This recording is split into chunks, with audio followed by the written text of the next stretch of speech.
this video. This is the Good Friday, and it's customary on a day like this to be focused on the suffering of Jesus Christ. But usually what happens is that this day is turned into a theater of sentimentality. People wax eloquent about the suffering of Jesus Christ, but largely the significance of his suffering and the logic that rendered his suffering inevitable is completely neglected or overlooked or glossed over.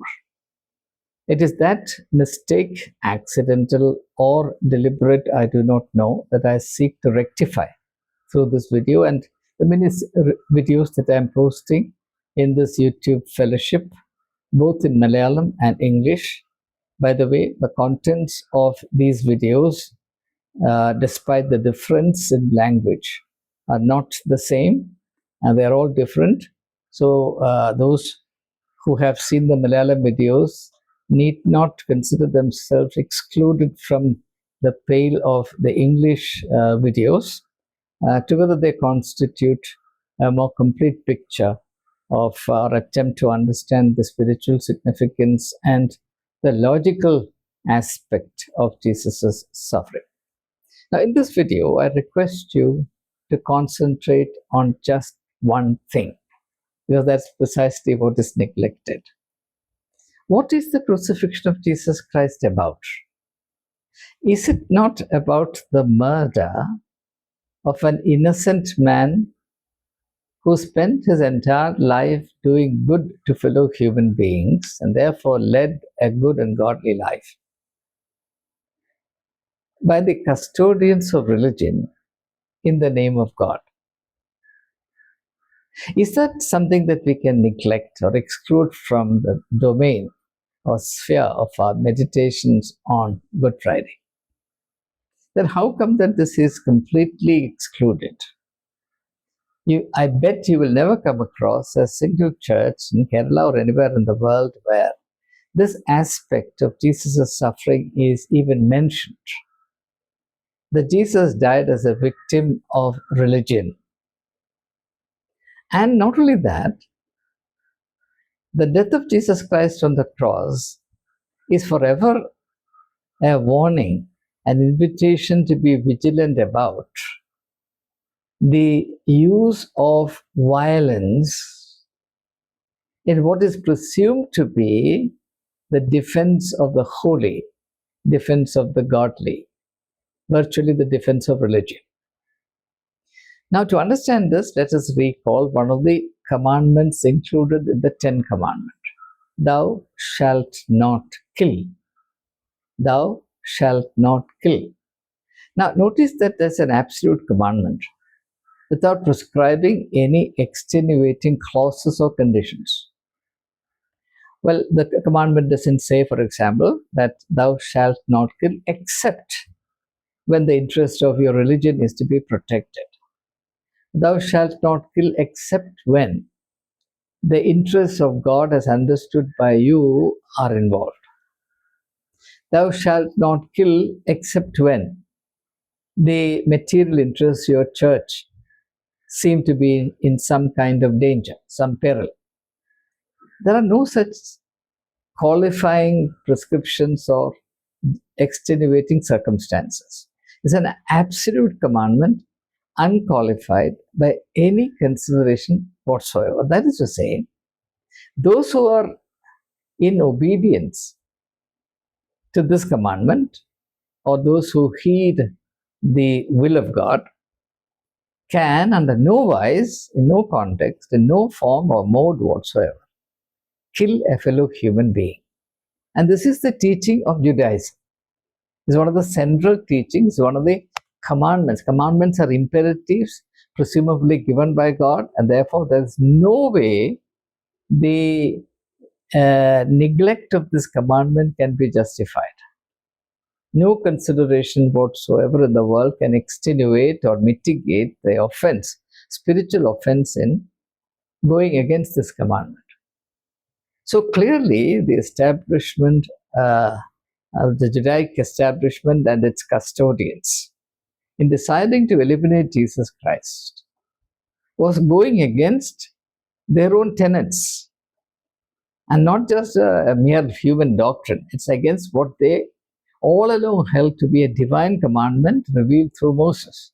Thou shalt not kill. You shall not kill under any circumstance whatsoever. Now, this is the commandment. And the religious establishment is meant to give effect to this commandment, and other commandments that comprise the 10 commandments. But what we find here is the very same religious establishment is brutally violating the very commandment that they have been preaching all along. And from Jesus' point of view, this contradiction is basic to and inevitable in the religious context. Therefore, he told his disciples, do as the Pharisees tell you to do, but never do as they do.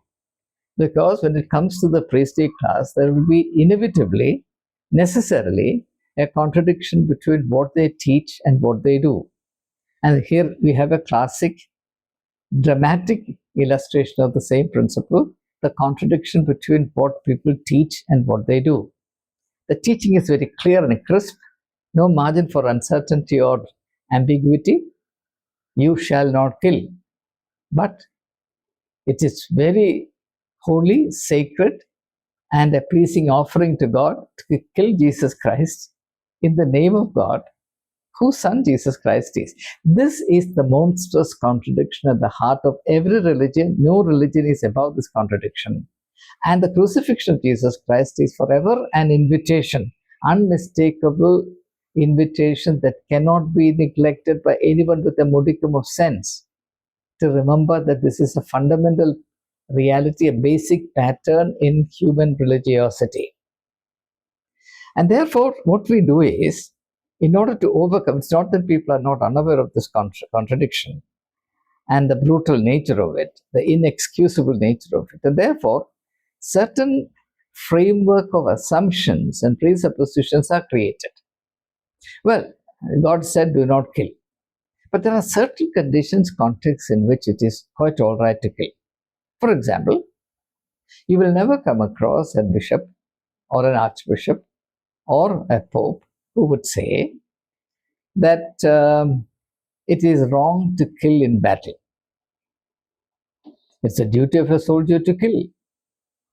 In fact, every soldier is pledged, duty bound, to kill as many as possible.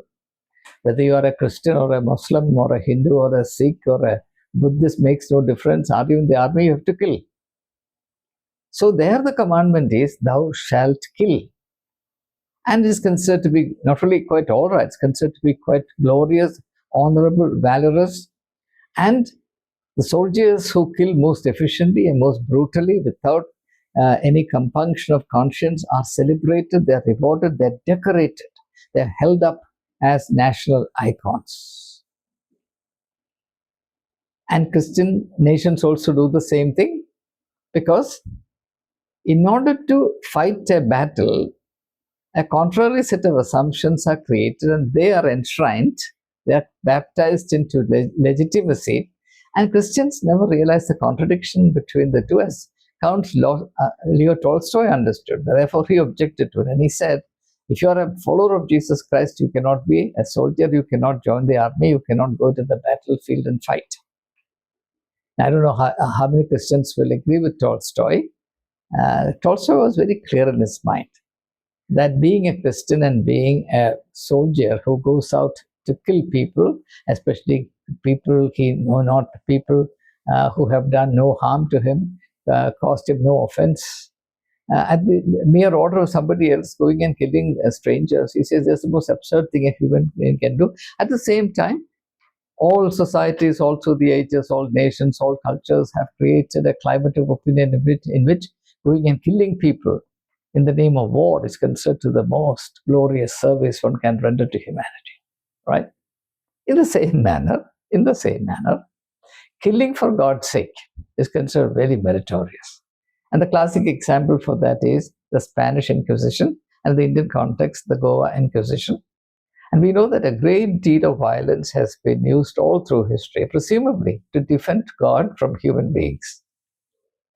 I have done videos in the past, shared with the members of this YouTube fellowship, about people who suffered, who paid with their life for the offense of translating Bible from Greek and Latin into English, for example, whether it be a person like William Tyndale, etc., etc. So it's quite glorious. It is very pious. It is very godly to kill human beings who are perceived to be threats, not by God, but those who arrogate the authority of God unto themselves, and those who the self-styled deputies of God upon this earth. They feel that they have a duty, a sacred duty, an ineluctable duty to eliminate the presumed enemies of God. And nearly 100,000 people were eliminated within a period of 10 years under the auspices of the Spanish Inquisition, and they were the pride of Europe. The best thinking Christians of Europe were brutally eliminated by the custodians of Christianity, Catholic Christianity, for the sake of God. And the fact that there is this commandment, you shall not kill under any circumstance whatsoever, did not apply to them. Well, today, of course, we don't kill because we don't have the right to kill with impunity. And therefore, what we do is we turn the members of our church against everybody else who are perceived to be threats to the interest of the church. A clear instance today is that of the Syro-Malabar Church trying to instigate its members to hate Muslims on the presumption that Muslims are an economic threat, which is then not put in that manner, but is indirectly phrased as they're dangerous because of their love jihad, because of narcotic jihad, because of this, that, and the other jihad, any jihad whatsoever. The basic thing is that there's an economic tussle, economic race, if you like, between these two communities. The economic hegemony that the Syro-Malabar Church enjoyed for a long time is now seriously threatened by the economic resurgence of the Muslim community, and therefore the custodians of the Catholic Church feel that Muslims are a threat, and therefore they have to be. It's very meritorious. It is spiritually very essential to hate them, to boycott them, and to revile them in using every opportunity. And politicians are also used in this process. Innocent believers who do not know the left hand from the right hand, they are misused for this purpose. So these things go on. And the same people who try to create this or spread this poison of hatred, and which would sooner or later eventuate into murder, violence and murder.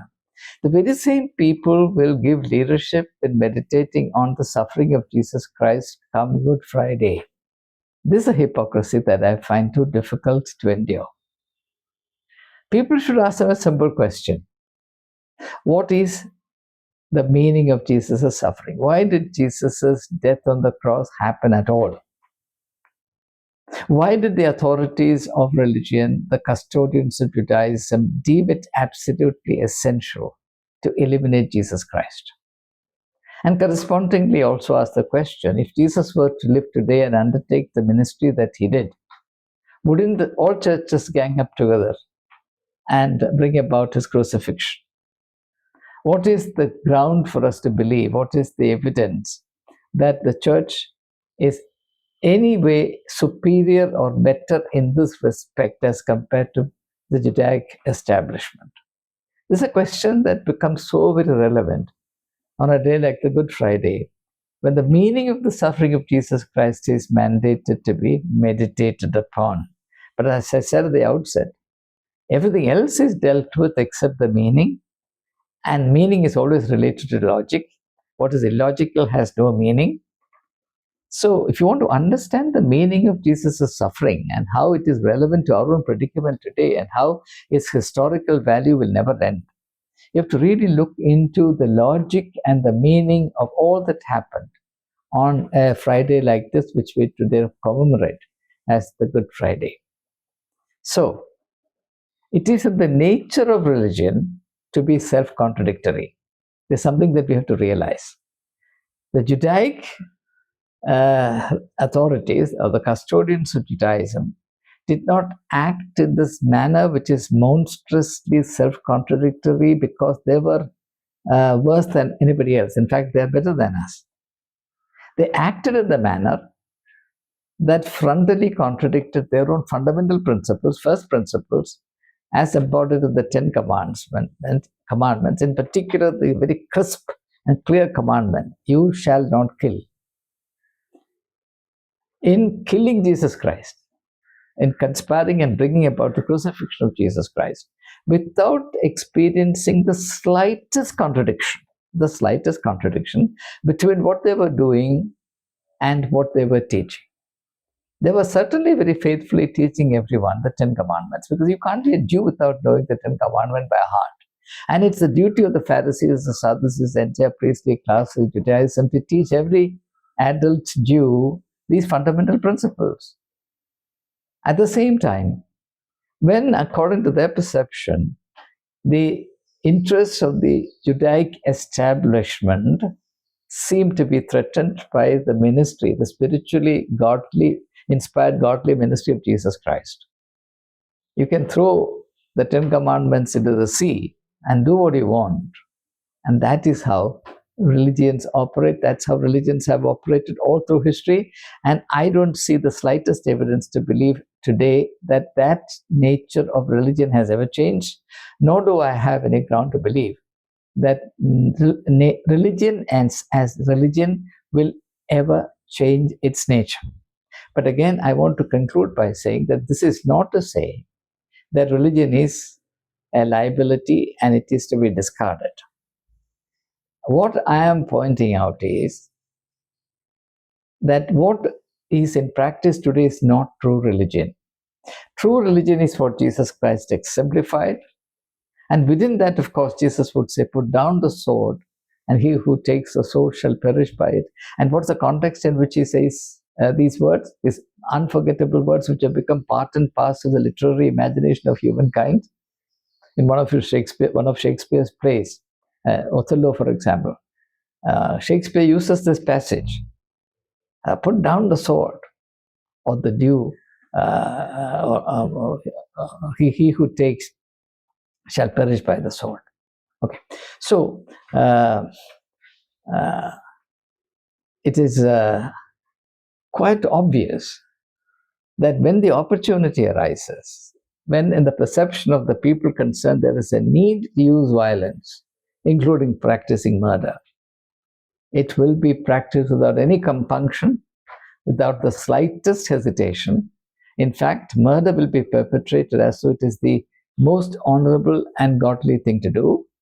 And clearly, Voltaire, the great French thinker, was right when he said, and I close on that, and I quote from memory, every word may not be exactly right, but the sense is absolutely what he said at that time. He said, no man is a more cheerful killer than the one who kills his fellow human beings for the sake of his God.